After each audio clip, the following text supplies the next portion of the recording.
উপযুক্ত হলে বিবাহ দিবেন, দেরি করবেন তথাকথিত পায়ে দাঁড়ানোর অজুহাত দিয়ে যুবক পোলাপানকে বুড়া বানায় ফেলবেন, 30-32 বছর বয়স বানায় ফেলবেন, বিয়ে দিবেন না।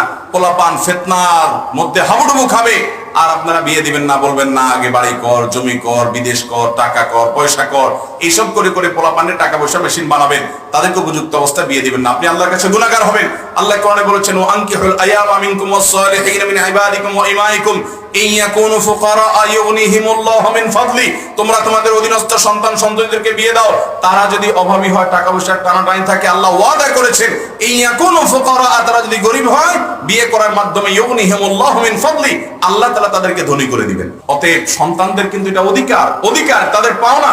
নবী সাল্লাল্লাহু আলাইহি সাল্লাম বলেছেন, তোমাদের সন্তানরা যখন বিয়ের উপযুক্ত হয়, উপযুক্ত পাত্র পাত্রী পেলে খবরদার দেরি করবে না। যদি দেরি করো তাহলে এই জমিনে ফিতনা ফাসাদ সৃষ্টি হবে।